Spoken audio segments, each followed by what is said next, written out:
Calling the meeting to order. I apologize that we didn't get you the spreadsheet sooner. I was away and didn't follow up with Valerie until late in the week. And so we have it now. Chris has printed out for people here. Those of you at home, hopefully you've been able to take a peek. Chris will explain to us a little bit about it because I couldn't really make heads nor tails of it. And it looks like what Valerie did was put some information onto the spreadsheet she had been maintaining, not the spreadsheet that we were using. So that was unfortunate and not clear to any of us. I'm glad we're meeting tonight. I want to have this conversation. I feel like obviously this is not going to be the only night we discuss this. So just bear with us as we sort of explore some thoughts and ideas. So the first item on the agenda is there any addition, removal, or adjustment to any items on the agenda? No. Okay. It doesn't say on there to review the minutes, but we did send out the minutes immediately after the last meeting. Did anyone see any errors, omissions, or additions? They look good from here. Somebody make a motion. I'll make a motion to accept them as presented. Okay. All right, Chris and Diane, any discussion? All in favor? Aye. Okay. And yeah, public forum. Nobody's here. All right. Although, I mean, Jessica and Ian are here. Thank you. We're glad you're here. But all right. So, Chris, what information do you have for us about this giant spreadsheet? Yeah, so this is as small as I could physically print it and make it work. So if I could steal a copy just so I can look at it and I'll explain it. So as you look at the very first page of this, I also sent out a link of this exact document about 10 minutes ago. What you have down the left-hand side is where it falls for the first 8 pages. Just follow, this is going to get confusing. On the left-hand side, and this continues through, that is where the categories from the federal government are. Across the very top is the person who made the suggestion. So like on the first page, you have Addison County Chamber, Steve. Maple Broadband. Yeah, all that stuff. As you go down through, you'll find on page 1 here, about halfway down, you got Bob Donis and Jennifer Mayhew, $55,000 to Turning Point. Like on the very first page, you'll see this in that column. So it's sort of finding that. And as you flip through, that's how it tracks. It's whoever made the suggestion. It's like you're up and down, come together, and that's where it meets. So that's, and then on page 8, we start over with the next. This column of who made suggestions is 4 pages wide, even at 11 by 17. Okay. And it continues here. We blast through another couple pages. The last 3 pages are the important ones. 4 pages. 4 pages. It starts on page 22. Okay, 6 pages. I lied. I can't count. That's where it says potential other funding resource. So the lesson here, we'll go through this. On page 1, Bob Donis's Turning Point is from section 1.11. If you go to page 22, section 1.11, there are 2 additional funding sources listed as you go across the page. Mm-hmm. So that's how that works. It's not clean. It's a little convoluted. Okay, so just for clarity, we were mostly working from the list of ideas and notes that came from the community. And what Valerie has done is taken the matrix that she had previously had before we took information from the community, and this stuff is all on our list as well, because because Jessica did enter all of this. It's just not in the same format. But our list has many, many more ideas than the first 21 pages here. But then what Valerie has done when she identified funding sources is she simply identified funding sources by category of federal expenditure for ARPA. She did not look at the list of all our ideas. We have questions for her. What's that? Valerie just joined us. Oh, good. She's here if we have questions. So my take on this is that I would like us to proceed tonight with the conversation that we had all discussed, which is what ideas spoke to us from our community outreach. And then set this aside for our next meeting. And what we can do is we'll take the ideas that seemed most exciting and compelling to us. And then we'll see which other funding sources there are, and we can do that at our next meeting. So this is good information that Valerie's given it to us. It didn't come in exactly the format that we might have expected to see it. So we'll be having conversations about some ideas that may have categories of funding available, but I would think it's easier than trying to use this wieldy spreadsheet plus the ones we'd already had. I think it's easier to just work from our list of ideas, and then we can figure out how, as a group, we want to assign that, figure it out. Maybe we'll take categories and each look into it, or meet with Valerie, or I don't know. But Yeah, That makes sense. I like the category idea. Yeah. I don't know. What do other people have? Anyone who's not in the room, thoughts, questions, or concerns about that methodology? That's probably good.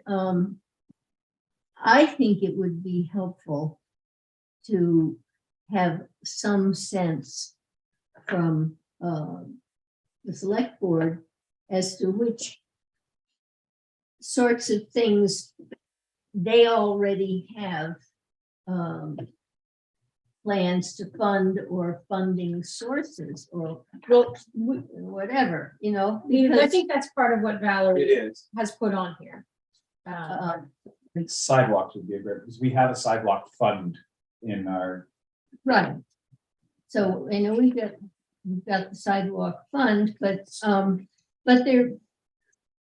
they may know of some things that are coming down the pike that haven't materialized, but that may materialize from the state or the feds in the next couple of years. I think that Valerie will give us, she'll continue to give us feedback on that. I mean, I think we can go ahead with our ideas, and then we'll layer these into it and move those ideas off. And I think it's fine if we say, if we agree on, you know, if we say this is a great idea, and then we find out there's funding for that, and we take it off our ARPA list and say, we endorse this idea. Right. So, Ian. I'm happy to go through that. I started doing that today, just sort of breaking down and adding much more detail to Jessica's list to the summary tab.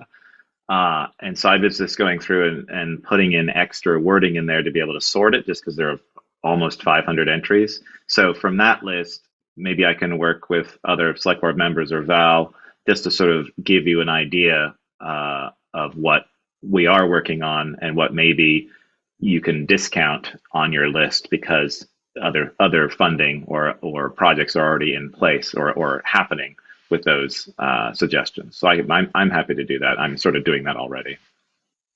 Well, stay tuned. I think that's a great offer, and I think that would be a more useful place for us to see it, is on the summary page of that spreadsheet. So why don't we go ahead and have our conversations, and Rob. Yeah, is there a little bit of a tangent, but a list that the select board also has of projects that may need match funds, larger projects, because 10% match on a really large project could be the $1.1 million. So that's a good use for this as well. We only have ideas in terms of what we're working on currently, or what we might happen in the next couple of years, and that's not we do have a few projects, but I think so far there's only like 2 or 3 that maybe we have match needs for. So we're happy to sort of let you know what those are. great. Thanks. Okay. So if there aren't other thoughts or questions on that, why don't we sort of just dive in and just have a conversation about the things that leapt out to us and what our lists look like. And then we'll talk about how we want to sort of synthesize those lists, or, you know, make a mashup of those lists and where to go from there. Sounds good. All right, Chris, you want to start? Sure. So I went through and came up with 12 things that struck me as things that I could really get behind. And I'll blast right through them. I'm not going to describe them much more than what I gave for headers. Right. So the first is help Masons create a senior center, including an elevator. The Bristol Family Center expansion, including fire suppression. Rebuild skate park, add section for younger kids. Number 4 is bus shelters with possible sites at the Baptist Church, Shaw's, Walgreens. A pedestrian path along Pine Street, but not a sidewalk. An LED message board in front of the fire station. Trail network upgrades, including parking. Air conditioning for Holly Hall upstairs. A second road in and out of Mount Abraham. Repairs at Memorial Park. A dog park. And an upgrade of the sound system for the 4th of July committee. Those were my 12. We just go around the room? What was your last one? I'm sorry. Upgrades for the 4th of July sound system. And that's bad now? Perfect. So I have a sort of smaller list, but maybe I'll preface it with sort of the broad line of thinking that I sort of came to, which was, I think I originally came into thinking about these monies as being sort of bonus, right? We could get something that the town would never get. And then through the course of seeing this list and having conversations, it felt to me that the needs of the community were so great that I started to move away from thinking about it as bonus value added and starting to think about, are there places that we can really address some of these pressing needs? Not to say that I'm not open to these other ideas, but that's kind of what really pushed my thinking. Nice. And so, things that, again, I don't know if we have good solutions, but, affordable housing, thinking about the recent Addie Indy article talking about potential ways where bits of money might help support organizations that are already available. It looks like electric charging stations, helping Bristol Family Center expand, or maybe if it isn't that, I don't know what the BS program is in terms of space, but childcare in general made a lot of sense. I really like the idea and partly thought about it early, this idea of a grant writing position for the town, with the idea that you might leverage that down the road. Internet or Wi-Fi access felt like, again, another really strong drawing point in terms of moving forward, or solar panels for town buildings or schools.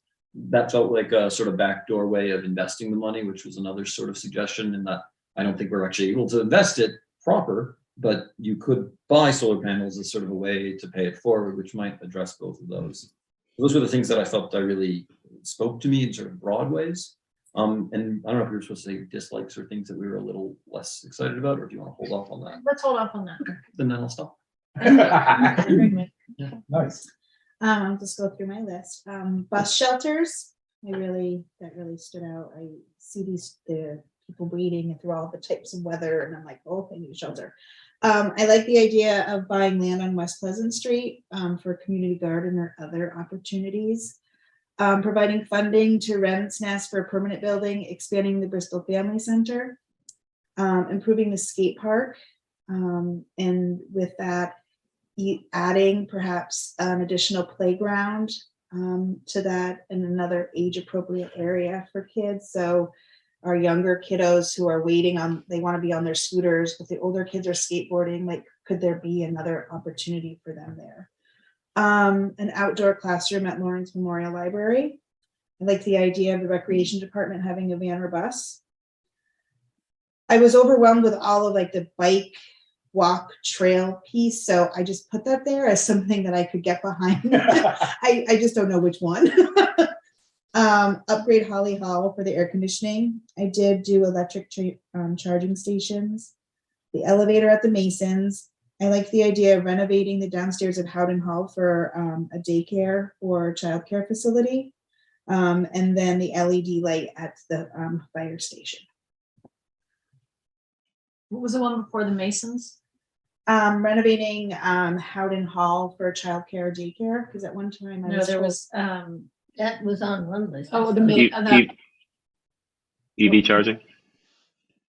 let's see, we said air conditioning at Holly Hall. electric charging stations, Okay. elevator at Masons. Okay, EV charge. Thank you. I'm sorry, mine's more than 12. And it's Okay. repetitive, but that's what we That's want to hear. fine. What's Yeah, that's repetitive? Electric charging stations in town, Mhm. public restrooms somewhere near downtown by the park, maybe. There were several requests for that. upgrade Holly Hall, particularly air conditioning.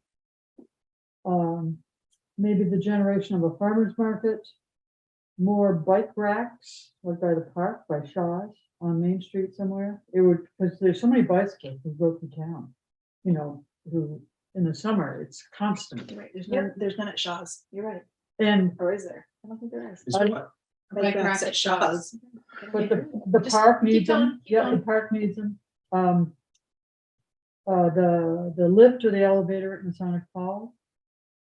Of course, this one now, I had parking for Bristol Trail Network sites, but now I understand it.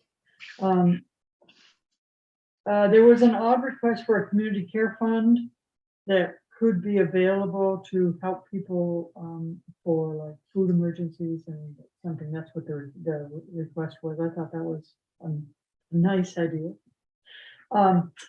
Little free pantry things. Other towns around here have them. Bristol doesn't have one. It's where you leave food in this little place. Prayer Rock and the Hill safety issues. Turning Points requested $55,000. You know, we have a lot of participants who from Bristol who go to Turning Points. The South Street River access. I haven't gone down there and looked at that, but there were 2 or 3 requests for that.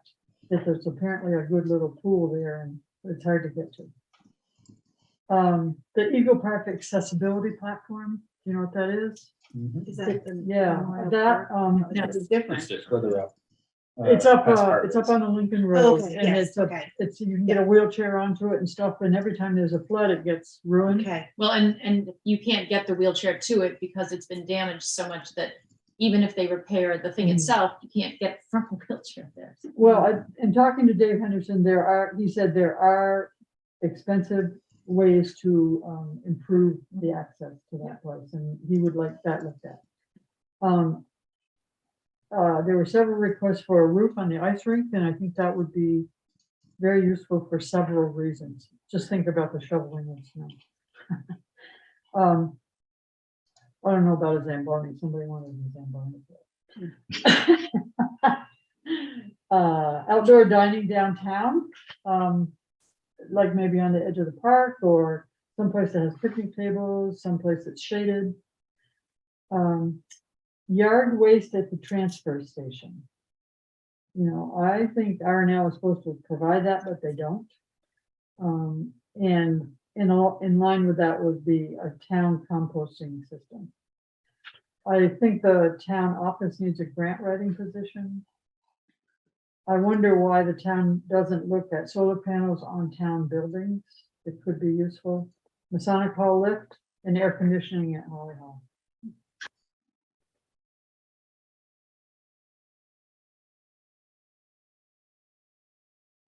Okay, mine are not in any particular order. The one that leaps out to me that nobody has mentioned is mental health, which has been possibly the biggest COVID issue in the whole country. And the only thing that, I mean, there are some of the people, I guess, at the spaghetti dinner that brought up that issue of the mental health for teens. So there is a social worker listed under the police suggestion, and I don't think it has to be a police social worker, but okay. I like daycare. The rescue squad got major impact during COVID, and their equipment does need updating. Updated cell service and broadband, since everybody's zooming now. Gotta make it available and reliable. Bus shelter. Family center, I don't really know anything about, but sounds like a good idea. Masonic elevator sounds like a good idea. Cover on the ice rink sounds like a good idea. Bathrooms on the green and at the fields. And not a big building, but maybe a building with a couple of private doors. Holly Hall air conditioning, accessibility trail, and outdoor classroom. Do those bathrooms over at the field work under the fence? Mhm. Yeah, so that is functional. I noticed there's a portalet over there, so I wondered maybe they want. Well, so remember that the rec field is a private club Mhm. and those bathrooms are not left unlocked all the time. I see. So if Yep. you hire that space to have your event, Mhm. then you can get your own portalets or you can pay a fee for the toilets. But we actually discourage that because it's generally not well managed. And Yep. so Yeah. we end up with clogged toilets and Mhm. people run out of toilet paper and, Yeah. so we don't really have a way. We have no staff and no source of income. So we have no way to manage that facility as a public restroom. So the rec club has decided to leave portalets up Mhm. throughout the I season. see. So we have one handicap accessible portalet all Yeah. summer long. Yeah. That's a new decision that they made for equity. Yeah. Mhm. Okay, I wondered why that was there. And in my experience, those fields are well used, but the soccer, Yes. the soccer Mhm, they thing are. is big, so. It's good. I'm glad there's portalet there then. Let's see. Let's go to Helen. She's wondering what Yeah, you. she's coming. Yep, I'm on. I have 4 that I think are top priority, and they're redundant, but I'll say them so it's clear how important they are.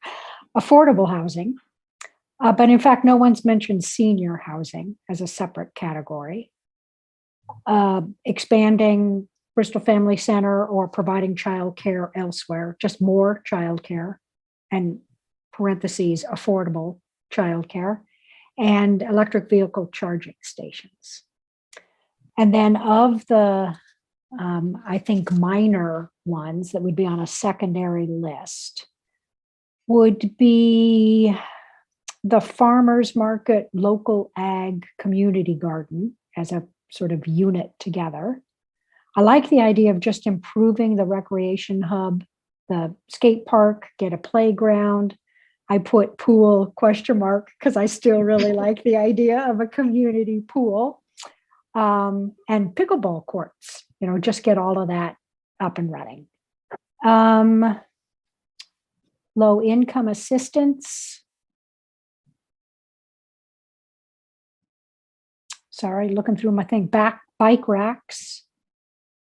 Attempt to make the whole town electric.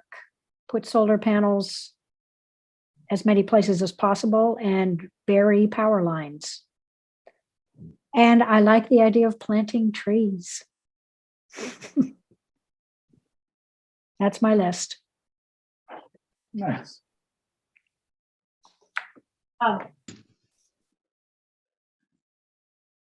So my list is a little brief, but it's mostly to kind of support the potential zoning changes that have been kicking around to increase density in the town. I see it as needs of infrastructure, increased water and wastewater capacities, because you can add more people, but eventually you run out of space with those limitations, as well as parking.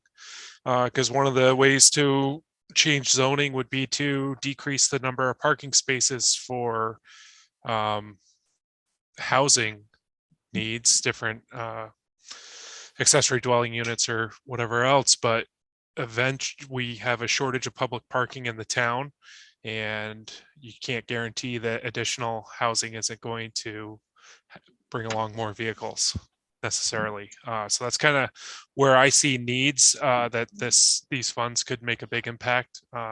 Personally, I'd love to see a public outdoor pool in town so we didn't have to go to other communities and use theirs. So that's all I got. All right. Yeah.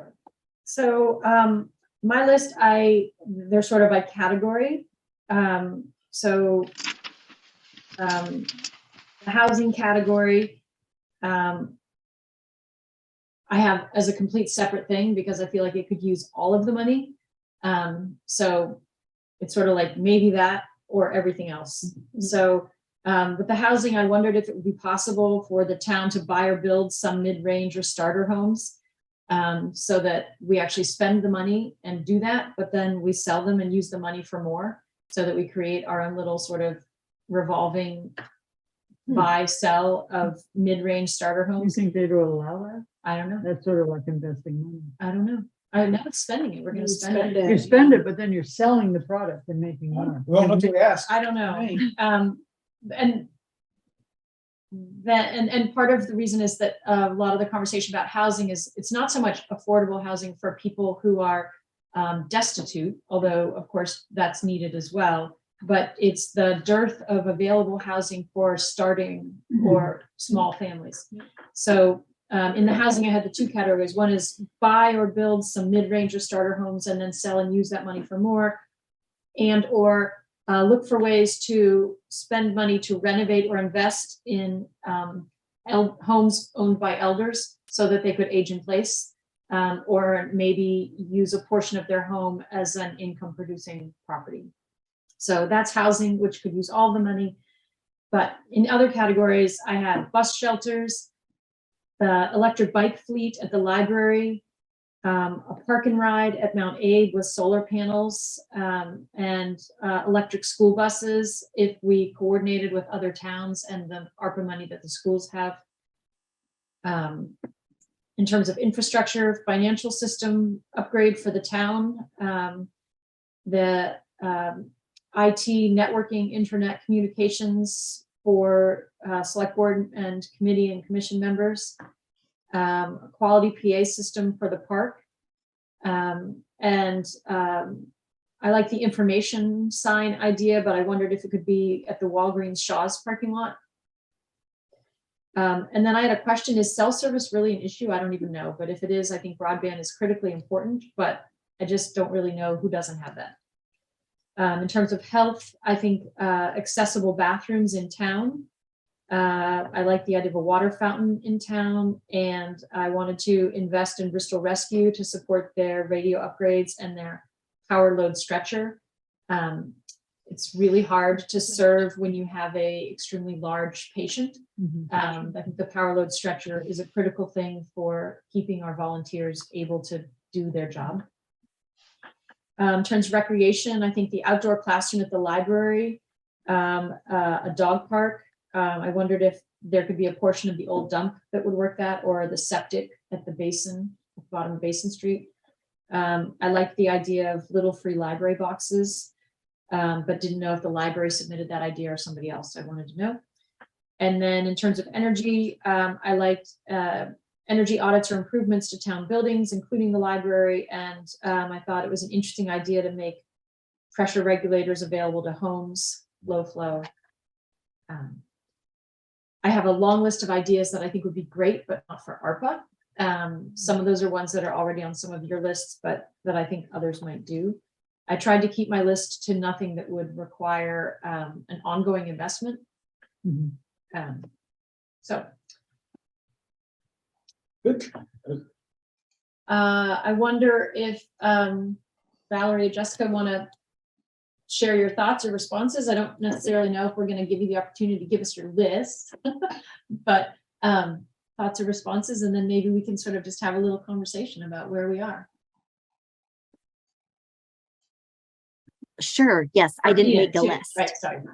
I didn't make a list, so I won't share a list. But I guess the ideas that were most attractive to me were ones where, with a small investment in an existing business, that maybe we could expand childcare. So, like Wren's Nest, their suggestion, or the Bristol Family Center, like those aren't necessarily starting anything from scratch, but just the idea that, you know, you might be able to do a small investment and then they can carry that load. So that's also why I like the senior housing suggestion, you know, I guess mostly because the neighborhood that I live in is a lot of elderly people with 5-bedroom homes and they're just one person in the home. And so I do see a lot of potential where maybe we could solve a housing problem without necessarily having to buy land, which is really expensive, and building new homes. So maybe retrofitting some of these homes so that people could age in place, but then also have apartments to rent might be a really good solution. And sort of like Porter, a lot of those ideas, you can use the funding once and then get paid back and hopefully maybe even use it again in the future. So it could be like a low or no interest loan or something along those lines. So those are the ones that I found the most attractive, but I did note also a lot of suggestions for more recreation, which is great. I was happy to see those. And following up on Jessica's notes that a lot of the grants require a 50% match. And that can be a challenge for anything, any organization, municipal or nonprofit.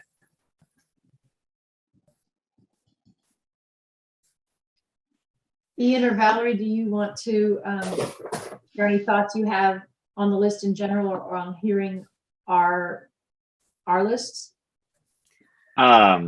I think it was great. It was actually very exciting to listen to all the crossover between everyone's suggestions, which actually means that most of those things could potentially happen. And that's very exciting to me. I made a list and I think everyone covered what was on my list as well. And that included ones that I had suggested and ones that I hadn't suggested.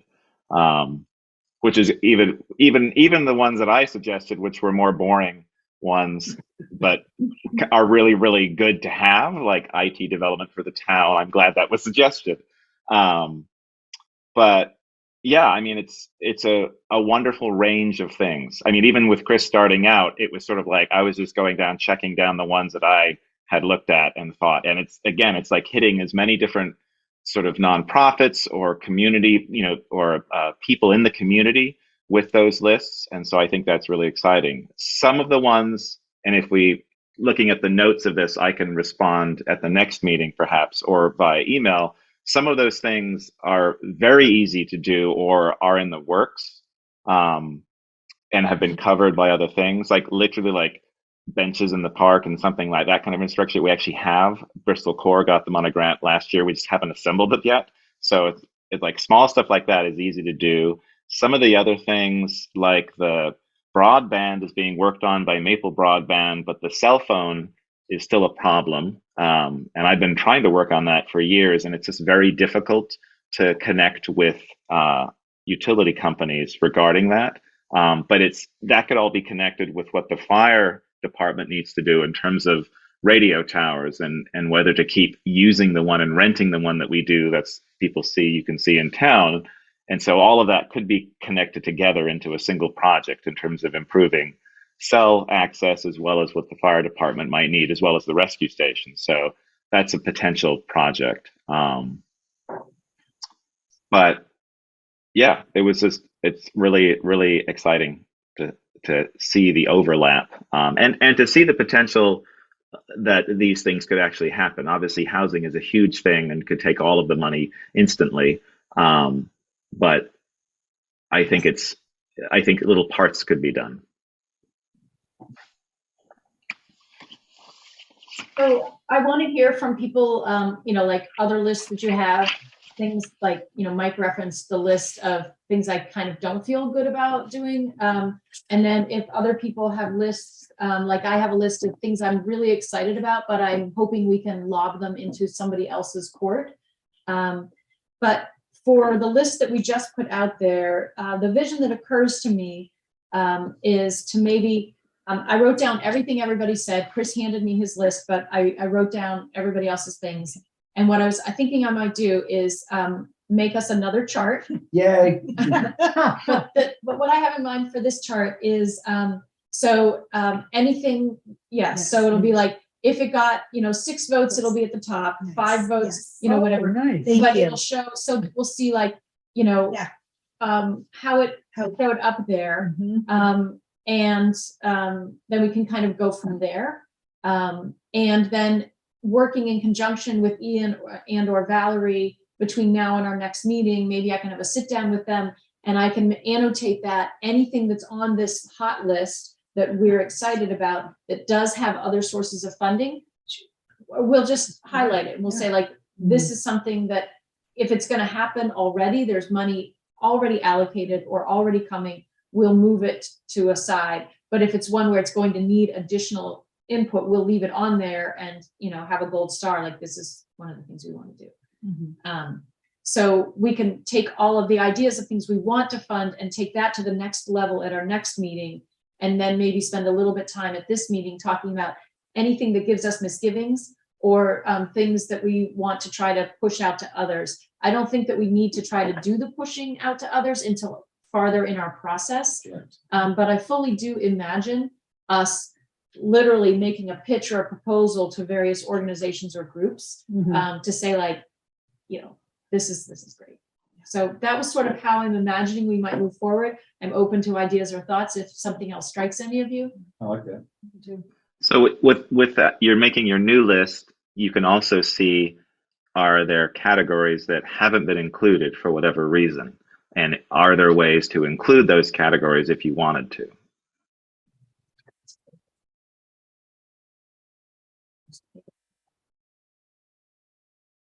Okay. I mean, honestly, when I made my list, there was like a first go round, and there were a lot of things on there that I was like, yeah, but I wasn't like, that's on my list. So there's things I could get behind. It didn't, but I was like, I wanted to keep it to a manageable list, things that I could speak passionately about and that I really got behind. So I think the next step, the way you've laid it out, actually makes sense as we come together. And there are others, a few things on either the big master list or even in the discussion that's occurred tonight that I'm like, no, I can't do that. So I look forward to that piece so that we can have that open dialogue as a group. Great. So Barry, you mentioned potential misgivings, and one of the things I really liked is how much we overlapped in many of our responses, and that I think is encouraging.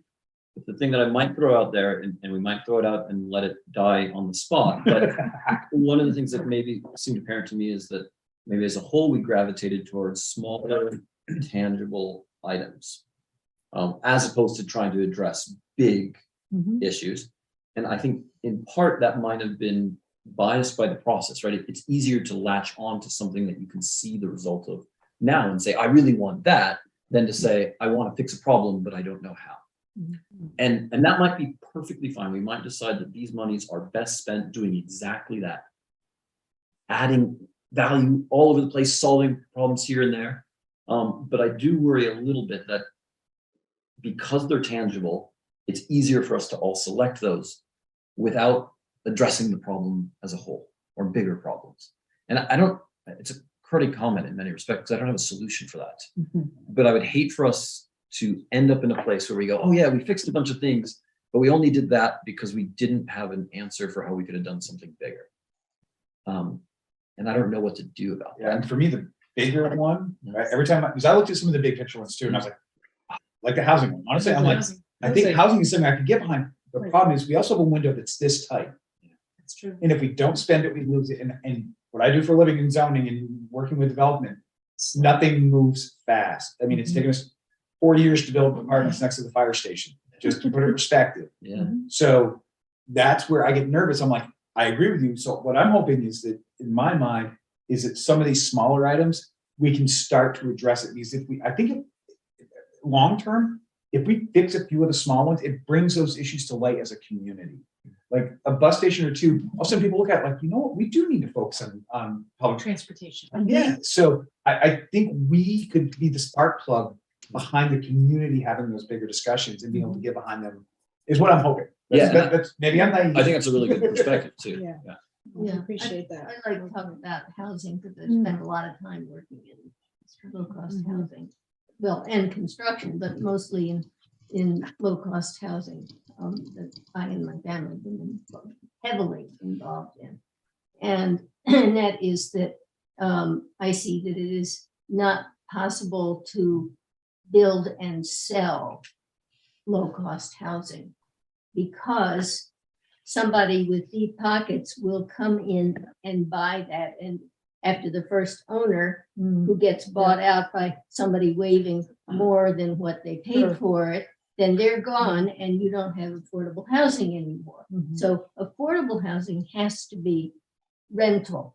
You just No, I 100% disagree with you on that. I have a community in Moncton that in the deed language of the houses, that when the development was built, the 3 of the units had to stay affordable. They could never be sold more than the federal affordable housing level. So It's possible. it's very possible to do. And so I again, this is what I don't want That's to, great. this is No, this is yeah. the discussion I want for tonight, but But these are all the Yeah. great points. Yeah, I think it makes a lot more sense to futz with the zoning and make it possible to have smaller units. I mean, we've got a whole society where there's just not a lot of people having 7 kids anymore. I mean, I live next door to a house where they had 17 children. This is just not being Yeah. done in Vermont.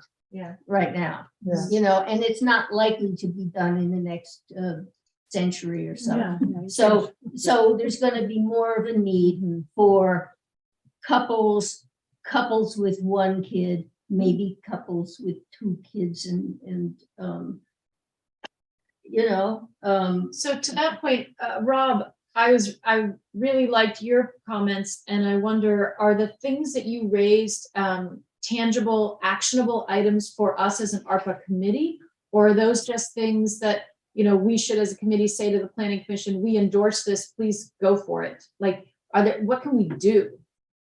So I'm not aware personally of any actionable projects to address those things at this time, but I don't have all the information.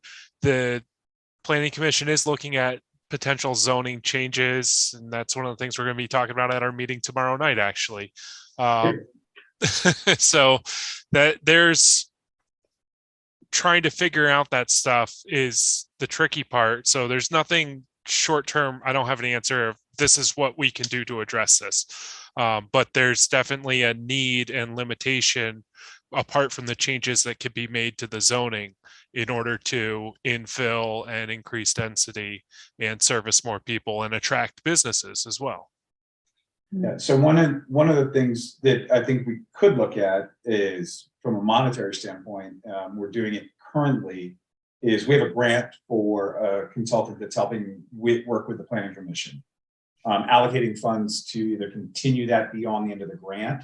So I don't believe the grant's going to be enough to cover for them to get their work done, or to allocate for additional resources, because it's one person from Addison County Regional who's doing all the work, and the grant, that's all we have the money for. So I believe we may be able to, as a group, find a way to put some money in that window of time we have to spend, where we could allocate resources to help facilitate those solutions. That might be one way we do it. It's the first one that comes. Helen? Yeah, I'm going back to are there any red flags on the things that have been listed? And I thought we decided to make a priority for projects that would affect the most people. I mean, not that everyone in the town has to benefit from everything that we do, but I worry about an elevator in the Masons Lodge and how many people will be affected by that.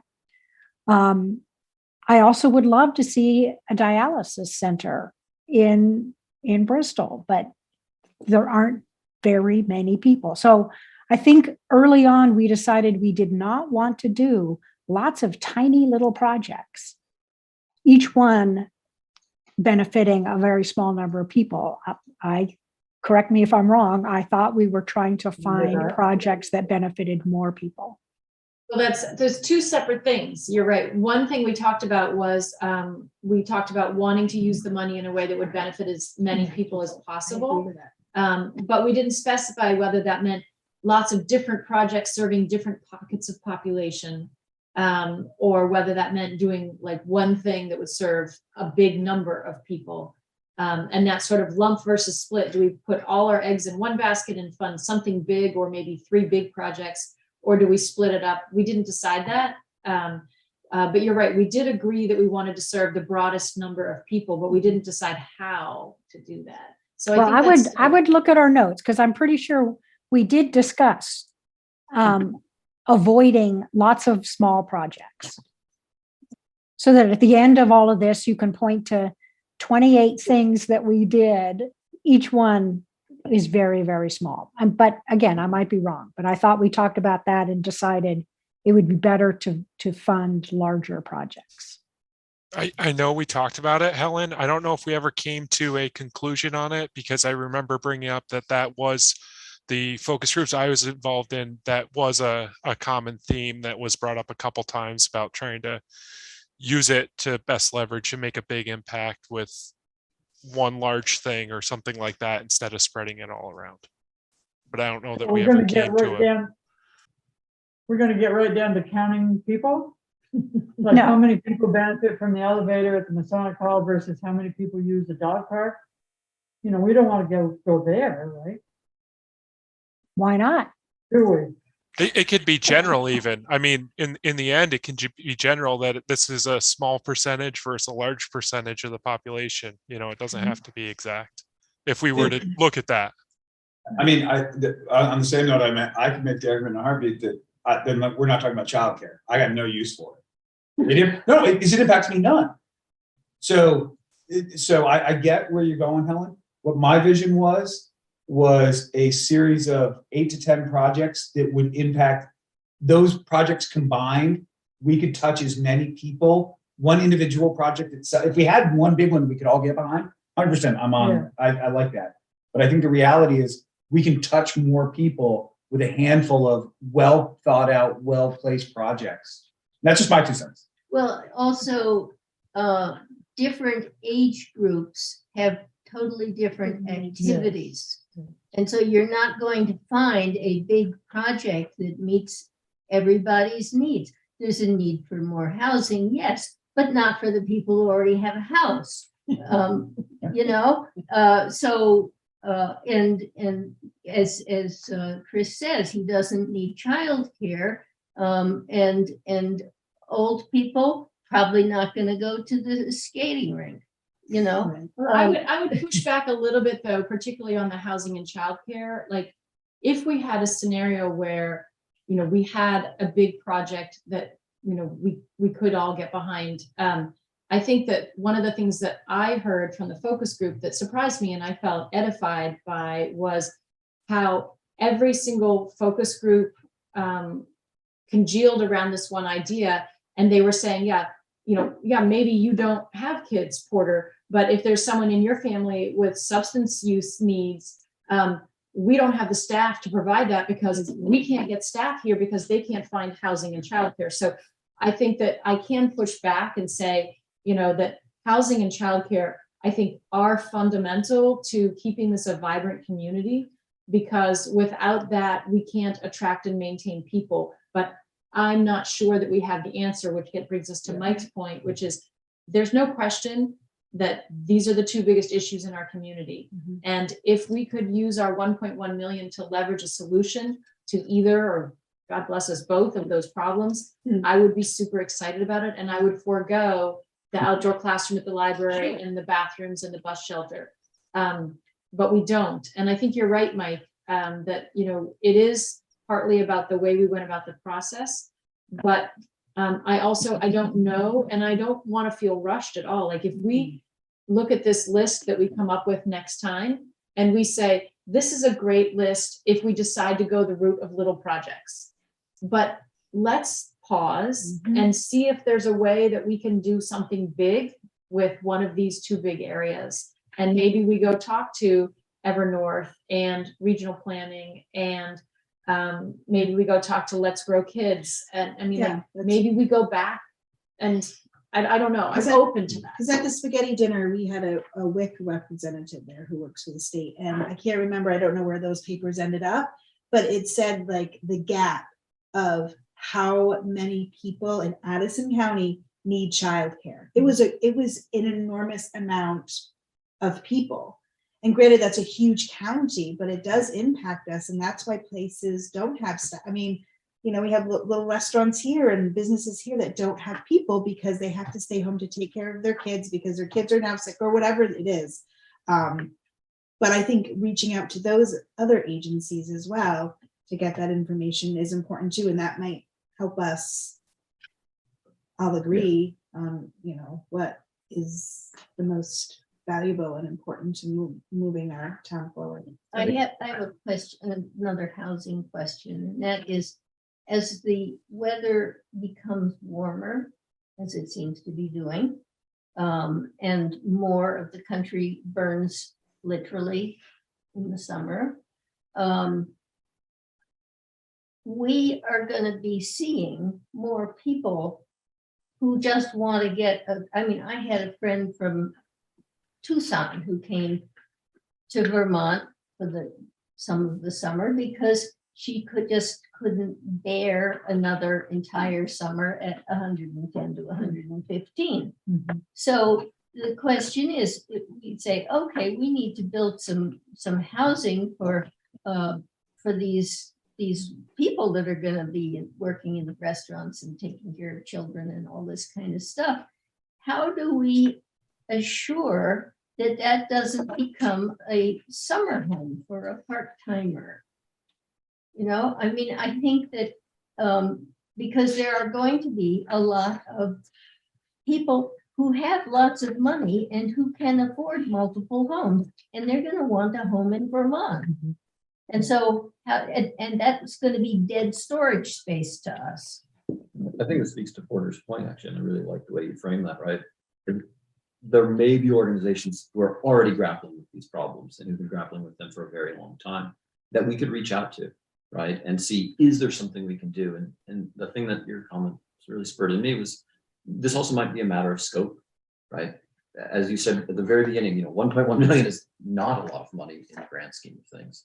And so it may very well be the case that if we do reach out to a variety of organizations about housing or childcare, they might say, yeah, realistically, you can't solve this with that, right? We might not be able to do what we really want to do.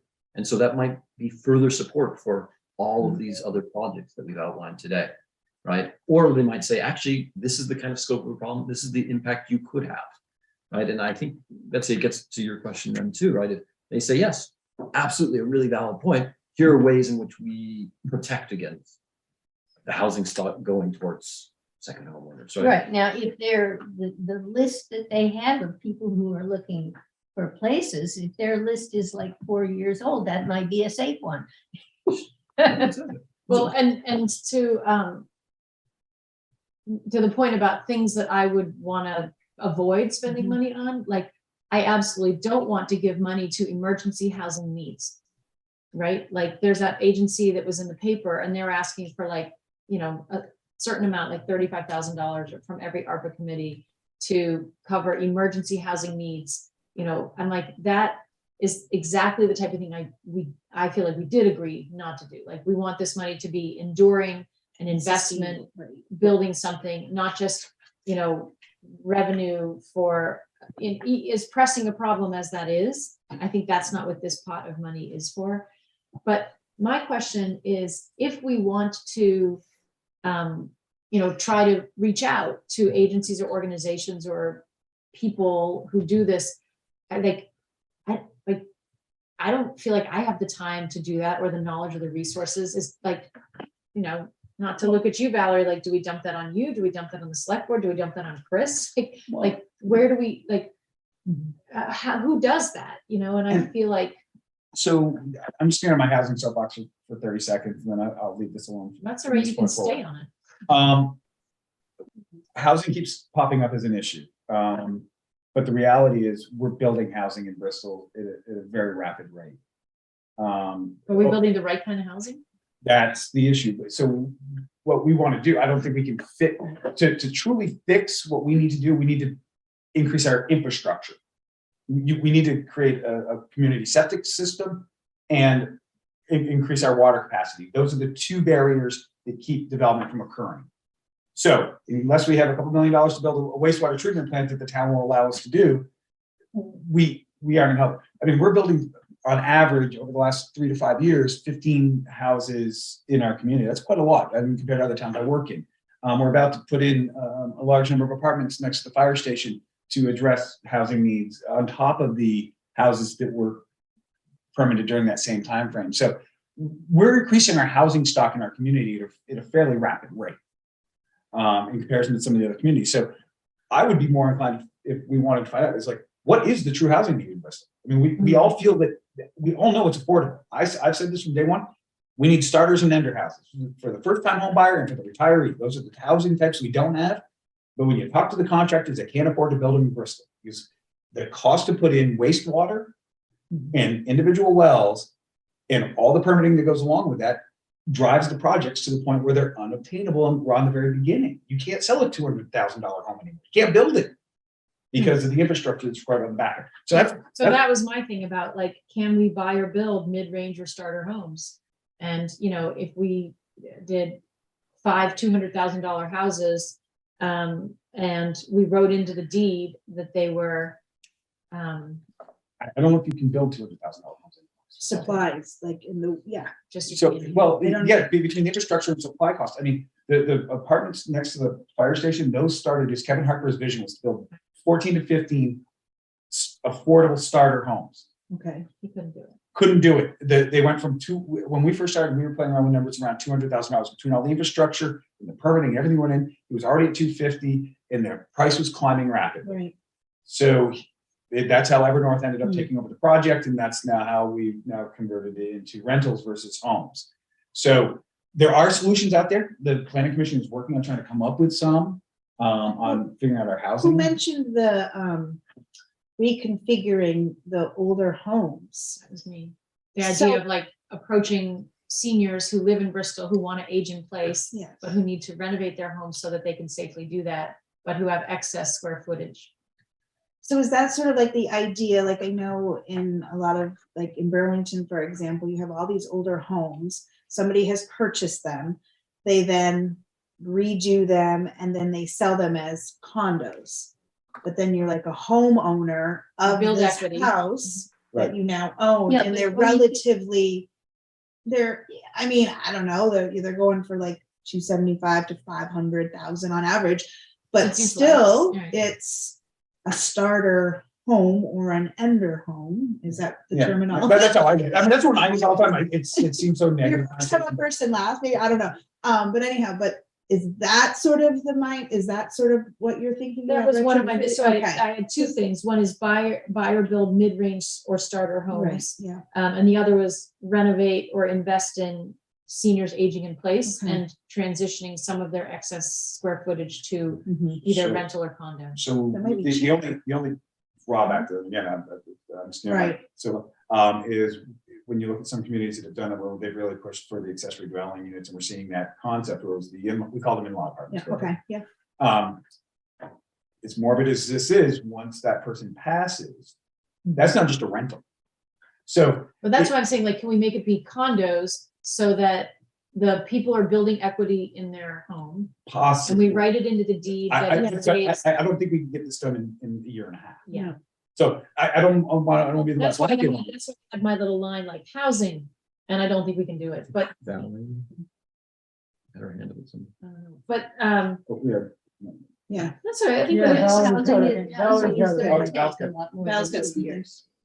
yeah, Valerie?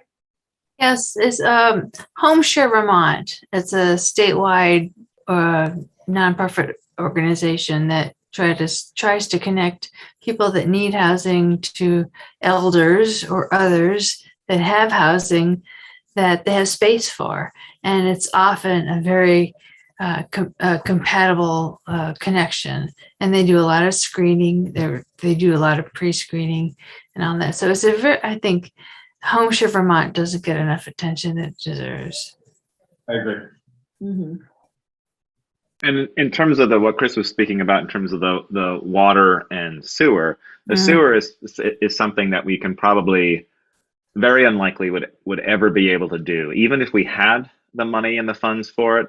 We just don't have the space and the ability to do it. At the moment, the sewer, it's essentially a septic system, and it's just for the downtown area.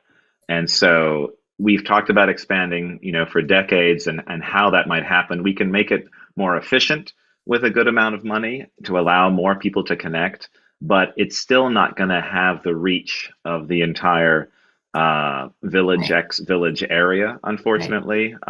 There is potential to expand water connections, and part of what we're doing is replacing water systems and making those water systems better and larger.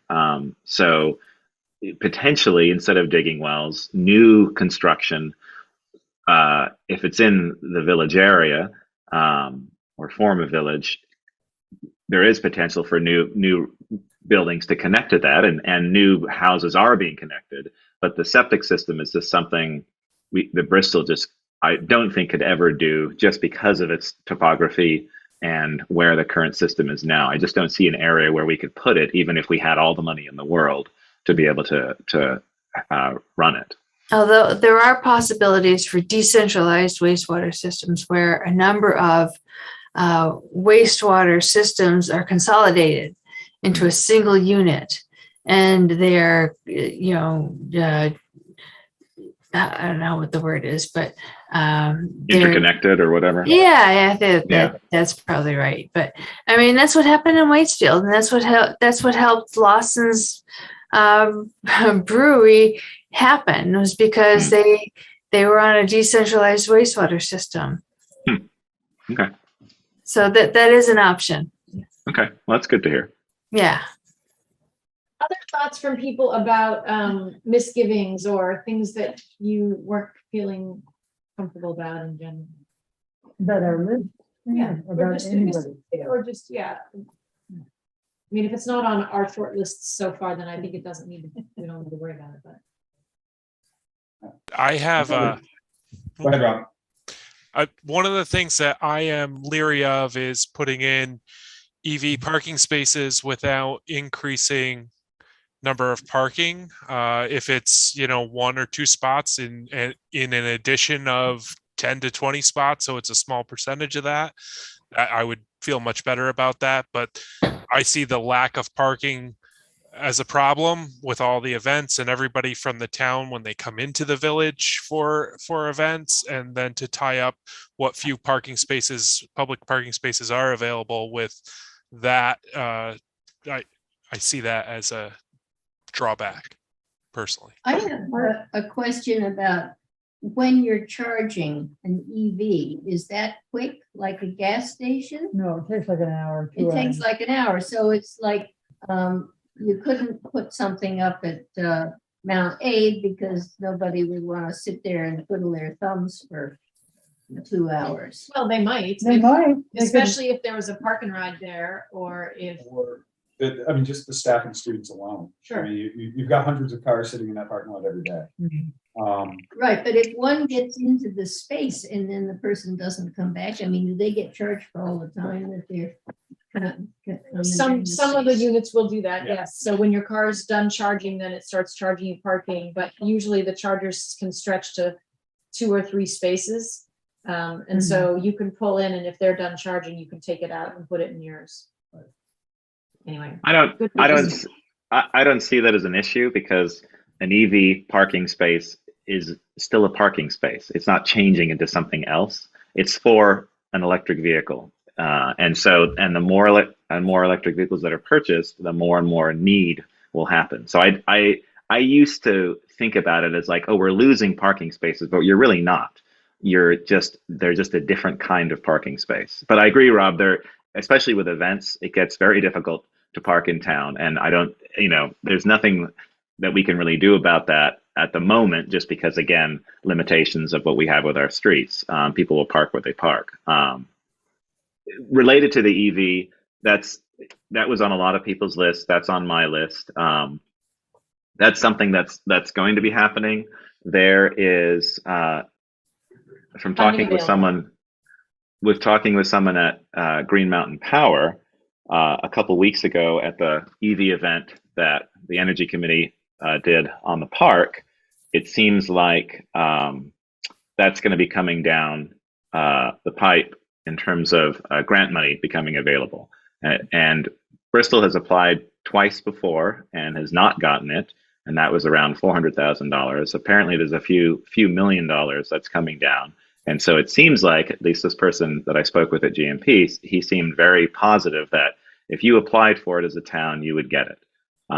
So that would be level 2 charging, which is sort of the slower kind of charging. It's the less expensive equipment, but that's something that will have probably a small match, and so we could use ARPA money for that. But we'd be able to put in, a couple spots, possibly more, on the park off the Main Street, which is nice, which is where we proposed it before.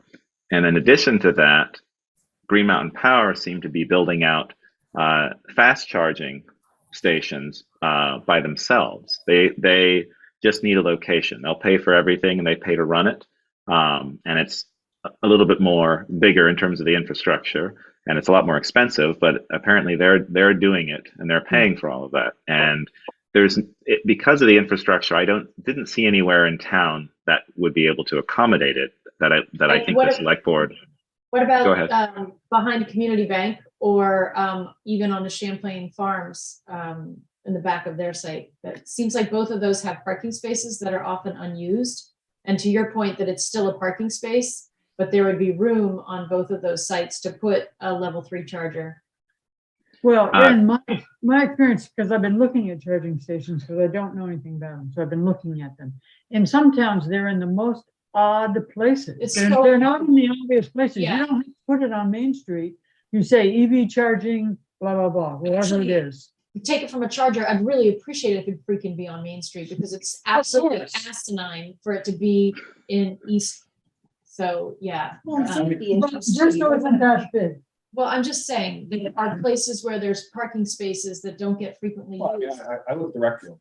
I mean, the electrical infrastructure is already in place. Yeah. That's parking that Behind doesn't the use, scenes, it's within a stone field, everything. And that's one of the things I said, like, So, I mean, Yeah. I think there's great Living in locations. odd places. and to Chris's point, we don't need to solve that problem right now. Yeah. If there's money available, it's a good idea. It'll be on our list, right? Yeah, and don't hold out for Main Street. It doesn't have to be on Main But Street. that's not, we don't have to decide that. Misgivings.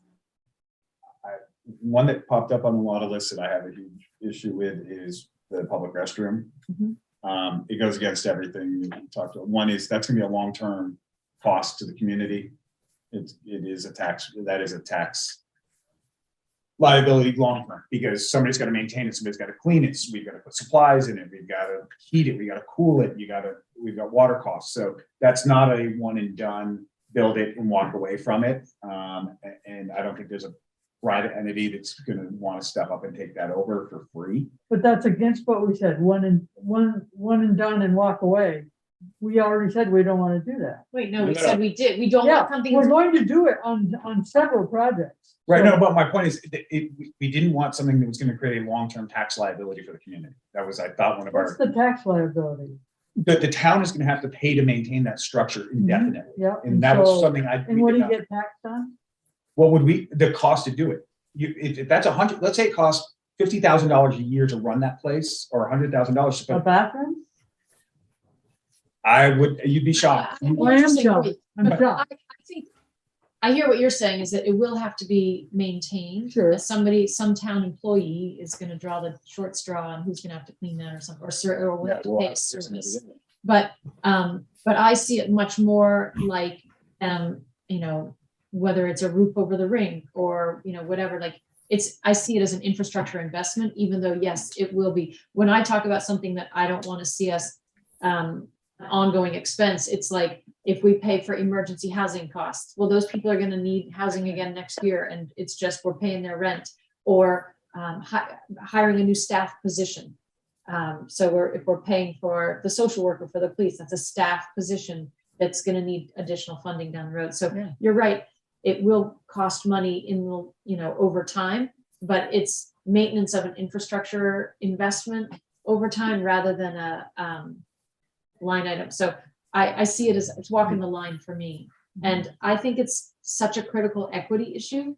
I feel like not having public restrooms is really not civic minded at all. But I know it's a nightmare, and I know the rec department in particular is concerned about it. And I know that the rec club has had problems with bathrooms. So, you know, I Yeah, get I'm not that. from experience. I I read know. it forever. So, but that's a good misgiving, so. Could we build a cute little natural looking shelter for a porta potty Or two, or two? That's an interesting thought too. yeah. And yes, they need to be maintained, but But it's a service cost, yeah. Yeah, like maybe like put that into the budget or something. for Yeah. next- Anyway, other misgivings.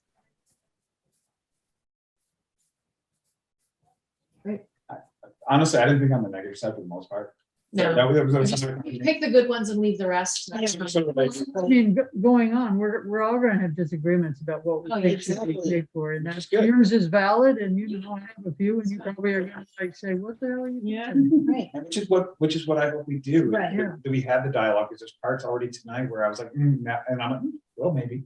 Yeah. So I think, or yeah, I was all behind them again, maybe not. So Mhm. I think this is gonna be a great opportunity for us to grow. Do we have a cost estimate on what family, the family, childcare, what's it?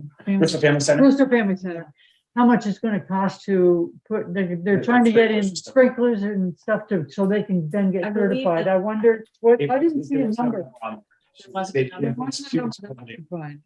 When I spoke with Amy, I think, and again, this is, I'm speaking from the hip, I thought she threw out like around like $85,000 to $90,000 is what. Okay. So All right. as we look forward, so the Yeah. next steps for us here are, I will compile everybody's ideas Yep. and make that list.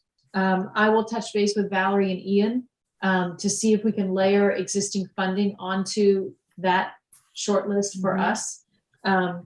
And then at our next meeting, we'll talk about that more and we'll bring up this issue that, you know, Helen was talking about lumping, splitting. We'll try to come to some consensus about, do we want to identify, you know, if we know that housing and childcare are our biggest things, do we want to try to spend some time as a committee developing some ideas or nurturing or reaching out or, you know, trying to learn more about ways that we might make an impact there? Or do we want to say, you know, that's beyond our scope and let's, you know, stick with this? And then have the questions that, you know, do we want to go ahead and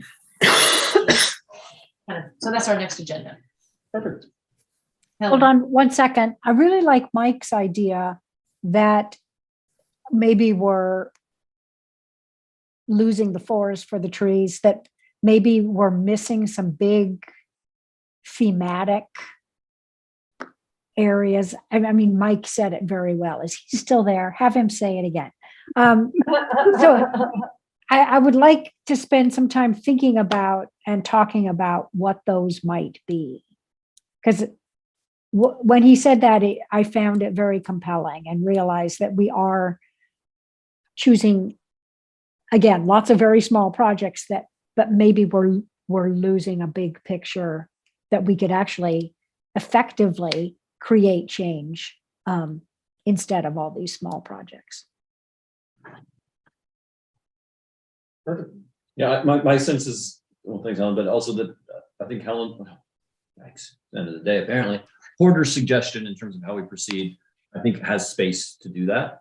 And so I think the steps that you've outlined allow us to explore that as a possibility without pulling away from the work and the projects that we've identified that might really work right now. Because I don't want to completely derail what seems like great momentum, but I like the idea of a small pause, maybe as Helen suggests, to make sure that as we move forward with this excitement, that we just don't get blinded by that excitement and miss out something that we really cared about. Well, and I agree. And I don't feel like, you know, if we're talking to our friends, I don't think we say to them, boy, we've got 20 ideas and we're going to pick. Yeah. I feel like we say, what we've done is we've come to some consensus. There's a list of very good ideas. None of the ideas directly address the two biggest issues of concern that were made clear to us by all of our outreach.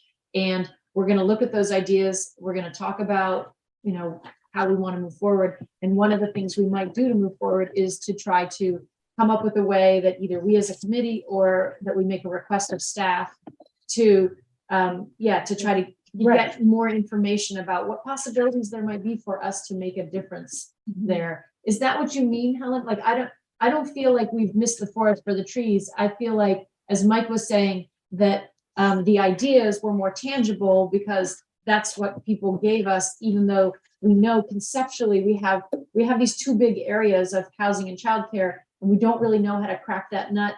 And we know that the amount of money we have is probably not enough to solve the problem, so I feel like we go ahead and look at the ideas we have, and let's talk more about these big idea areas and see, do we want to do more there? Or do we want to go in this direction? Well, and I think, and also too, our whole mission, right, is to present it. So to the select board, correct? So when we present it, like, yeah, maybe we didn't get to the big picture, but this is for the future. I don't know if I'm articulating that correctly, but so that the big picture doesn't get lost in translation. So like, I don't know. Well, I'm the really big, trying to- big pictures are likely to be ones that do not fit not only into the money available, but into the time available. Right. But but we've been asked also, just to gather all of the good ideas, Right. and so we can certainly make it clear. I think not just to the select board, but we should find ways to get it into the press, and to make a talk at each town meeting, and just sort of get that concept out, okay, here's this study. Maybe the town needs to set up like an ARPA group for a housing group and a daycare group. And then that they would be giving reports that were had some publicity, so that then when something is done, you maybe have some taxpayers willing to vote for it. I mean, a lot of this is just, getting it out. You have 5 minutes, okay. Jessica? I was also just going to point out that maybe what you could be doing when you're thinking about, narrowing down the list is also look for things that might be able to work well together. Like if there's something that you can spend money on that will do more than one thing, that might be a really good way to spend that money.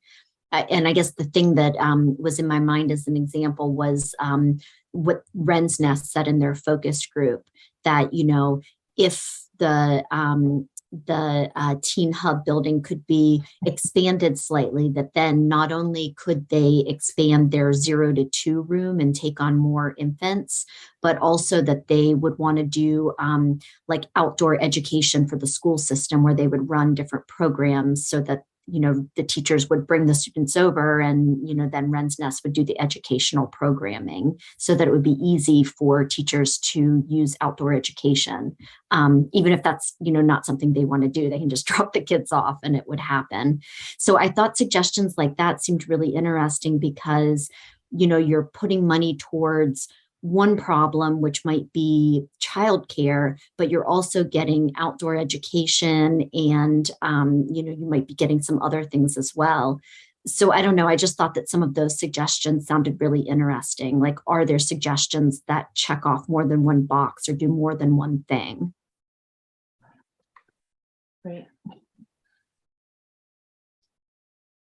And any other agenda items?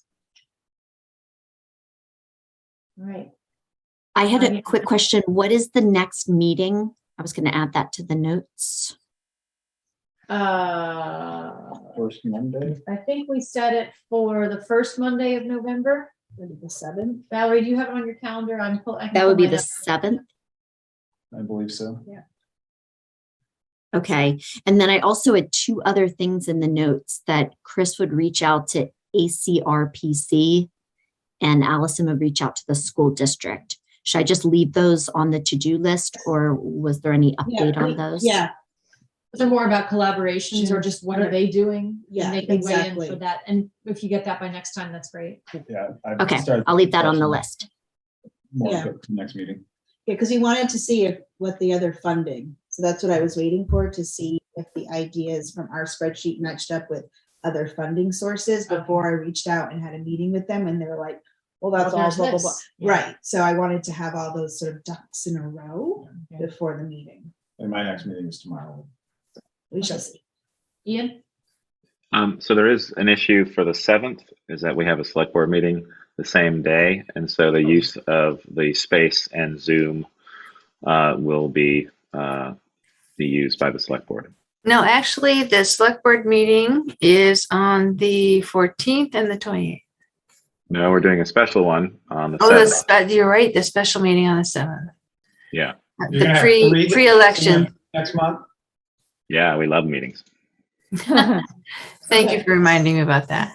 And that's at 7, right, Val? I had it for 6 for Correct. some reason, but I think it's 7. Okay. Uh, Yeah, so I don't know Right. if you guys want to just bump your meeting to the next day or the next, well, not the next week, because we have another meeting then, or the Right, so it 21st. can't be the 7th, 14th, or 28. 28th, and we don't Gotta do do it the the 21st. 21st is the week of Thanksgiving. I guess we're not meeting in November. Yeah, I mean, or do we want to go to a different night? Because you got, no, okay, Chris is here. I have no, this is my only available night. I mean, I've got a meeting every night this week. Can we do a short one earlier? If they're starting at 7, would it be Do like ridiculous to do 6? 6 and Five? just like get in, or 5:30? Like, it's 5:30 to 7 or It's 6 tight, to 7? but How to the did that extent that we impact can you make it. guys?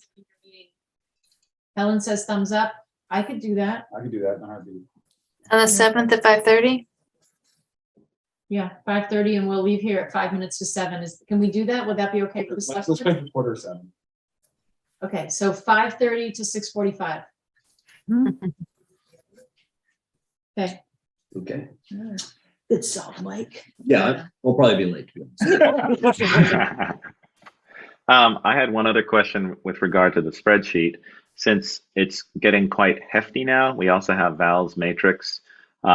Is there a way that you folks are looking at putting like an online version that if changes are made, it's one place as opposed to just files being mailed back and forth? Well, I didn't there's email- a singular link that is available, and I posted it before, but I'm sure it's gotten dusty. But there's a That's to the singular link. matrix that's to the matrix that you created. There's a new one, which is the one that Jessica worked on, Oh, that has all the different suggestions, and that's sort of going to become the master one, I thought. oh, I haven't seen that one. If I mentioned earlier, I emailed out links to both the document we have tonight and the spreadsheet previously. I did not email it out to you all. I just sent it to this group. So I will forward it to others that were not on the list. So it's a PDF copy of the spreadsheet. As changes are made, a new one will be generated and posted out there. It's pushed out. It's sitting out on the cloud so that it's accessible by anybody. So they're gonna get a copy of this one? Yes, but in the meantime, these are all just sausage making working documents and There's not a final job. there's no final nothing. And what we're going to be working with next time is going to be a mashup of our lists from tonight, which will be much simpler. This will be a little bit different. Okay. So, Ian, no, we're not that savvy. It's not going to be all techie, sorry yet, but eventually there'll be something nice to share. That's not what I'm asking. I'm asking because you're going to lose stuff.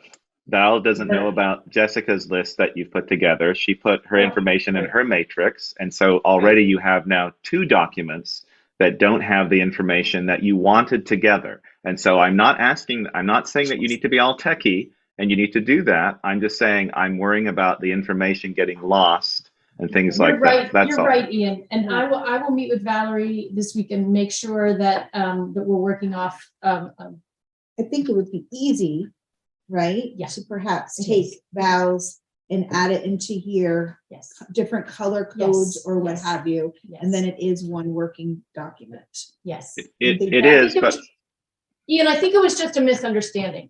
There was just No, a I- misunderstanding from last meeting to this meeting with the documents. Oops. I know, but there's a caveat with that. It's that Val's document is much more detailed and it's broken down by the ARPA categories. The list that Jessica and her students produced is very broad and I don't think fits naturally with the one that Val started. And I think the one that Val started is more useful at the level that we perhaps want to be able to see how these projects fit within the scope of the ARPA funds. So that's all. I just want people to be thinking about that because When there's you so say much we- information now.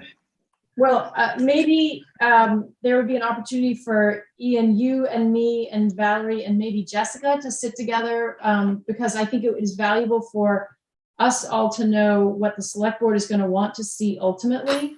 But I think but I don't think that needs to stop the way we're working. So, but let's. No, let me see if I can absolutely. reach And I, be in touch with you guys. Yeah, between now Yeah. and the 7th.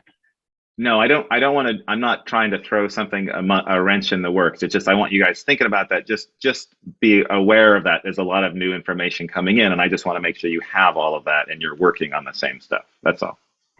Sounds good. Yeah. It's all in one central repository, so it should be easy. Okay. Right. All right. Anything else? I think that's our last item. Is anything else? Nope, the last item is, I move to adjourn. Second. I second that. All in favor? Aye. All right. Thanks, everybody. Thank you. Thank you all for zooming in, and we'll be in touch. Thank you. Thank you, Chris, for printing this. Anytime.